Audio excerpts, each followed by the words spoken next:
New ইয়র্কে আন্তর্জাতিক গণমাধ্যমে দেওয়া এক সাক্ষাৎকারকে কেন্দ্র করে দেশের রাজনৈতিক অঙ্গনে নতুন করে বিতর্ক শুরু হয়েছে।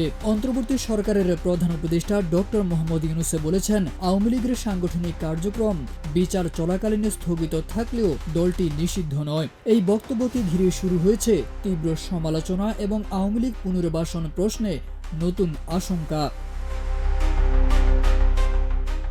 বিভিন্ন রাজনৈতিক ও নাগরিক সংগঠনের নেতারা বলছেন, অন্তর্বর্তী সরকারের দায়িত্ব গ্রহণের পর থেকেই একটি সুপরিকল্পিতভাবে দলটিকে পুনরায় মূলধারায় ফিরিয়ে আনার প্রক্রিয়া চলছে। তাদের অভিযোগ, প্রথমে প্রশাসনে থাকা দলীয় সুবিধাভোগী আমলাদের পুনর্বহাল করা হয়েছে, পরে নানা প্রতিষ্ঠানে একই রকম পদক্ষেপ নেওয়া হয়।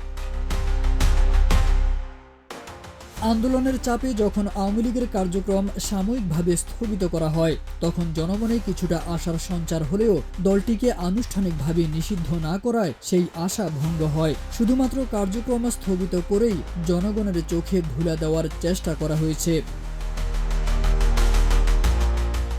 সমালোচকরা বলছেন, দীর্ঘ 17 বছরে রাষ্ট্রযন্ত্রের প্রতিটি স্তরে দলটির প্রভাব বিস্তার পেয়েছে। চাকরি, নিয়োগ, পদোন্নতি থেকে শুরু করে শিক্ষা প্রতিষ্ঠান পর্যন্ত। বিশেষ করে প্রশাসন, আইন শৃঙ্খলা বাহিনী এবং বিশ্ববিদ্যালয়গুলোতে দলীয় আনুগত্যই ছিল নিয়োগের প্রধান মানদণ্ড। বর্তমানে আন্দোলনের রূপ বদলেছে, কিন্তু নীতিগতভাবে পুরনো ধারাই বজায় আছে। এই অবস্থায় কেউ কেউ হতাশা প্রকাশ করলেও অনেকে মনে করেন, প্রধান উপদেষ্টার বক্তব্যে যখন বলা হয়েছে ন্যায় বিচার নিশ্চিত হলে আওয়ামী লীগ এমনিতেই নিষিদ্ধ হয়ে যাবে, তখন জাতির প্রত্যাশা জাগে একটি সুশাসন ভিত্তিক ও নিরপেক্ষ ব্যবস্থার।